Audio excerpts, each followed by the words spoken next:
Hello everyone, নতুন আরেকটি recipe নিয়ে আপনাদের সামনে চলে এসেছি। আজকে আমি আপনাদের জন্য যে রেসিপিটা নিয়ে এসেছি, এই রেসিপিটা আমার কাছে ভীষণ ভালো লাগে। এটা করা খুবই সহজ। এটা হচ্ছে সর্ষে বাটা দিয়ে শাপলার চচ্চড়ি। যারা খেয়েছেন তারা তো জানেন এই রেসিপিটা কতটা টেস্টি হয়ে থাকে। সর্ষে বাটা দিয়ে শাপলার চচ্চড়ি করার জন্য এখানে 2 আটির মতো শাপলা আমি একটু বেছে এইভাবে করে পিস করে কেটে নিয়েছি। একটু বড় বড় লম্বা লম্বা করে কেটেছি, আর কেউ চাইলে একটু ছোট বড় পিসটা করতে পারেন। শাপলাগুলো ধুয়ে নিয়েছি খুব ভালো করে। এখন কড়াইতে আমি দিয়ে দিয়েছি 1/2 কাপের মতো সাদা তেল।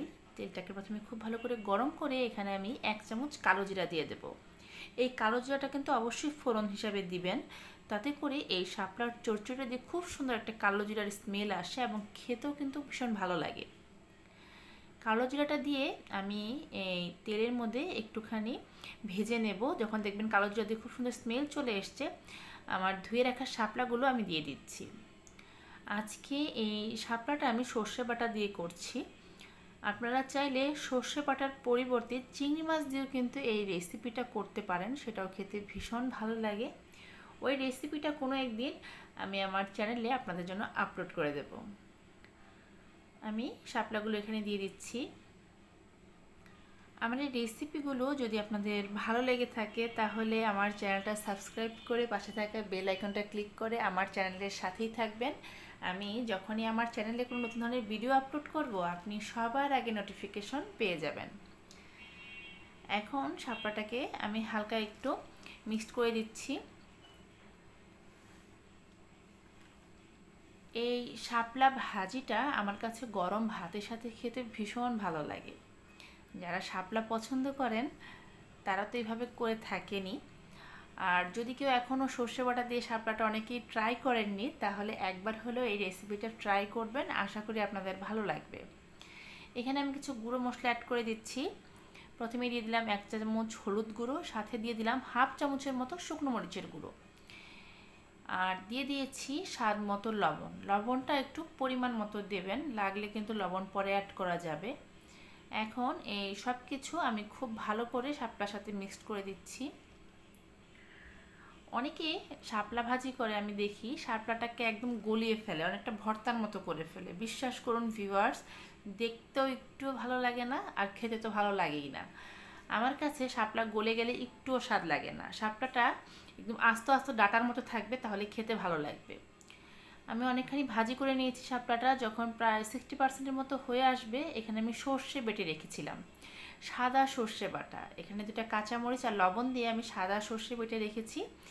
সেই সর্ষে বাটা থেকে 4 টেবিল চামচের মতো সর্ষে বাটা এখানে আমি শাপলাতে দিয়ে দিচ্ছি। এই সাদা সর্ষে বাটাটাই দেওয়ার চেষ্টা করবেন লাল সর্ষের পরিবর্তে, তাহলে শাপলাটা দেখতে অনেকটা সুন্দর লাগে। এখন সর্ষে বাটাটা দিয়ে শাপলাটাকে খুব ভালো করে আমি মিক্সড করে দিচ্ছি। দেখুন, এইভাবে কিন্তু একটু ভালো করে মিক্সড করে দিতে হবে। আর যেটা বলছিলাম, শাপলাগুলোকে কোনোভাবেই একদম গালিয়ে ফেলা যাবে না, তাহলে এটা খেতে ভালো লাগবে না। শাপলাটা একটু খেতে কচকচে থাকবে। অনেকটা ডাটা রান্না করলে পরে যেরকম ডাটাগুলো আস্ত থাকে, ঠিক শাপলাটাও সেরকম আস্ত রাখবেন। এটা গরম ভাতের সাথে খেতে ভীষণ ভালো লাগে। আমার কাছে শাপলা একদম গলিয়ে ভর্তার মতো রান্না করলে বা শাকের মতো করে ফেললে ভালো লাগে না, এরকম আস্তই থাকে, সেই শাপলাটাই আমার কাছে খেতে বেশি ভালো লাগে। আপনারা অবশ্যই এভাবে শাপলা রান্না করবেন। দেখুন, আমি কিন্তু সর্ষে বাটা দিয়েও 10 মিনিটের মতো এটাকে খুব ভালো করে রান্না করছি। আর সর্ষে বাটা কিন্তু একটু পরিমাণ মতো দিবেন, অর্থাৎ খুব বেশি একটা সর্ষে দিতে যাবেন না। অনেক বেশি সর্ষে বাটা হয়ে গেলেও কিন্তু এই শাপলার চচ্চড়িটা খেতে ভালো লাগে না। এটা একটু মাখা মাখা হবে, আর এটা কিন্তু গ্রেভি থাকবে না। এইভাবে চামচ দিয়ে খুব ভালো করে মিক্সড করে দিতে হবে।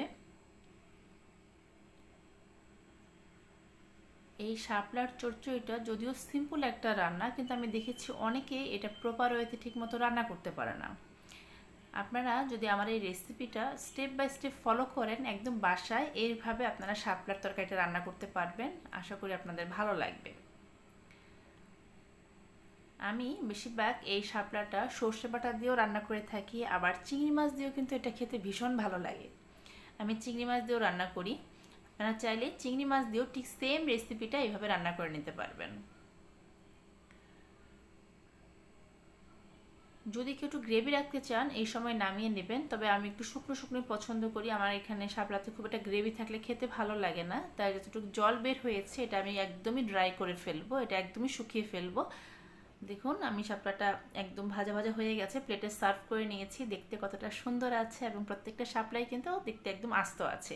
এটা খেতে ভীষণ ভালো লাগে। আপনারা অবশ্যই বাসায় এভাবে একবার হলেও ট্রাই করবেন। সবাই ভালো থাকবেন।